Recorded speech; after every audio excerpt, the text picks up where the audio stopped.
Now let's talk about this. There's a black woman that was traveling on Delta Airlines, and she's accusing them of moving her to the back of the plane to make room for two white passengers. Now we hear this a lot about, you know, people moving black people around, making them give up their seat. How black people are treated when they're in the stores and restaurants, and how they're overlooked and things like that. And so we're seeing this show up a lot more today. It had seemed like it had died down, but no, the more we have social media, the more information is being put out there. So this black woman has claimed she was humiliated after Delta Airlines asked her to move to the back of the plane on a recent flight to make room for two white women. Now, right there, if this is true, I have a problem with that, because you shouldn't be treating people like that to make them feel that that's what you're doing is to discriminate against them. So Camille Henderson was traveling from Atlanta to San Francisco on 3rd of February when she alleges a flight attendant told her to move from her assigned seat. And that's what I'm finding out a lot of now, is that even though you have an assigned seat, they making you get up out your assigned seat to give to someone else.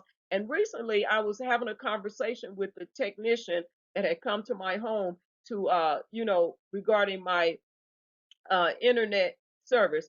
And he was sharing with me how he was traveling on a plane, and that they made this guy move, and it was only a few people on the plane, and the plane was totally empty, and there was no assigned seats, but yet and still they made him get up from the seat he was in, even though there weren't any assigned seats, and made him move.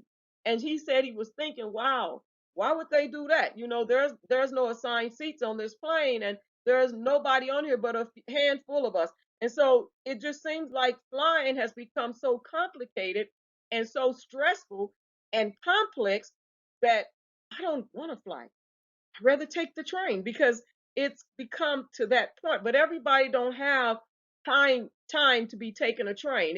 It can be time consuming, and everyone has to get from point A to point B. A lot of people, they're on business flight, they're trying to get back home, or they're trying to get to their destination, and they really don't have time. And the plane is the fastest way to get there. When you're traveling like that, especially across states. And so she says, I don't want to make it a race thing. But instead of asking the two white women that were seated next to me to move in an attempt to accommodate them, they basically made me have to move. She told ABC7. And, someone would say, well, it was one of her and two of them. But they should have asked still, if they were the ones that need to be accommodated, then they should have looked to see if there were other seats to accommodate them. Again, I don't feel she should have been made to move without them finding out if they could accommodate the other two women. And the way she probably felt about it is probably how they addressed it. And so she says, I just don't know why I had to move, because that was the seat that I paid for.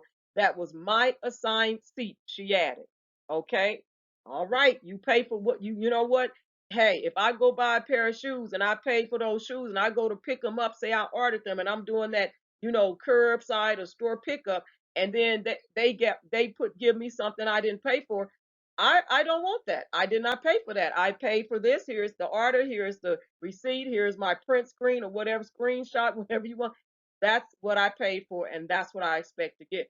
Nothing more, nothing less. And that's happened before, where I said I don't want that. And Walmart, be very careful with Walmart, because if you order something online and they don't have it, or they don't have everything that you order, say you order a couple of items of the same thing, do you not know that they will substitute? And it's like, but I don't want you substituting anything, because if I wanted a substitute, then I would have looked for the substitute and I would have ordered the substitute. So you have to be careful with Walmart all doing that thing. So anyway, she says, as I'm walking back there, it's just humiliating. It's like having the entire flight look at you and asking what's going on. Miss Henderson was sitting in the window seat on row 15, and says the two women occupied the middle and aisle seat of the same row. She claims the women were complaining that they weren't meant to be sitting in first class, but could not provide tickets for this. According to crew, all the first class seats were occupied. The women complained for over an hour, Miss Henderson alleges, at which point a crew member asked if she was traveling alone. Let me stop right there. Usually, if you're complaining and being disruptive, they'll put you off the plane. So why didn't they put them off the plane like they've been escorting other people off the plane?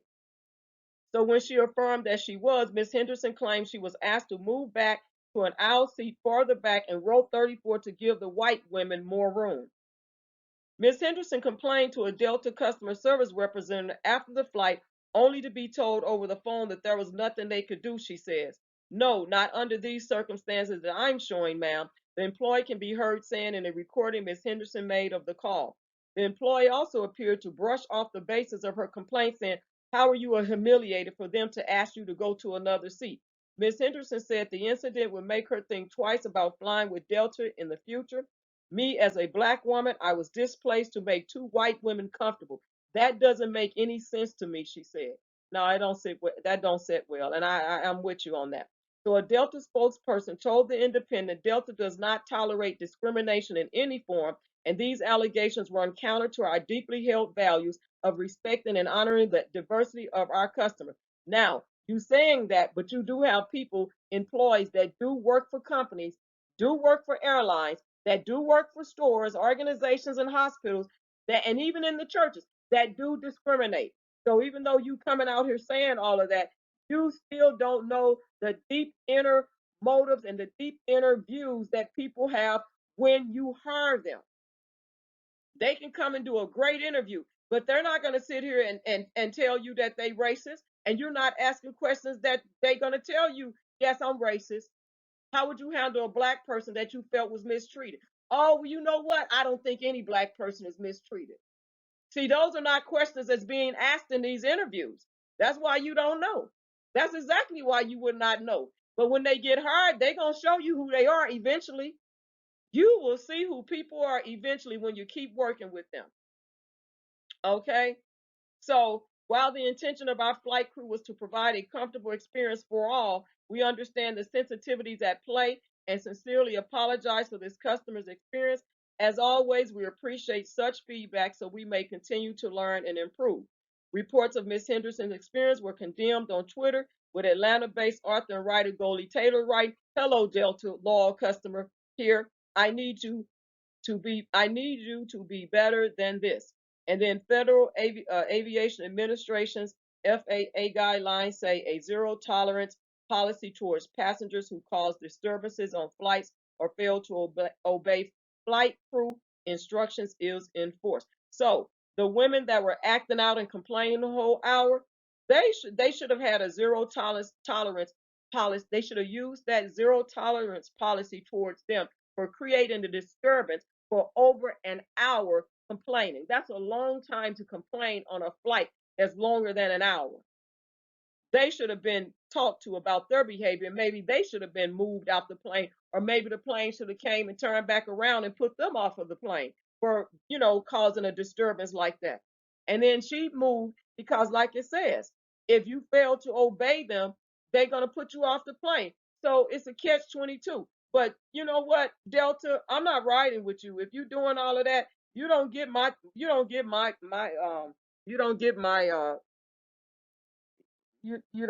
me to come and purchase anything, a ticket or anything, Delta.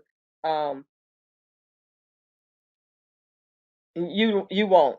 I'm lost for words. I can't even get out what I was trying to say.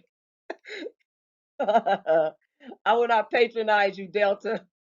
Help me out in the comments because I'm lost for words with this nonsense, man. Oh my God, I'm lost for words with this. Leave your comments below, you all. Thank you for tuning in. Bye.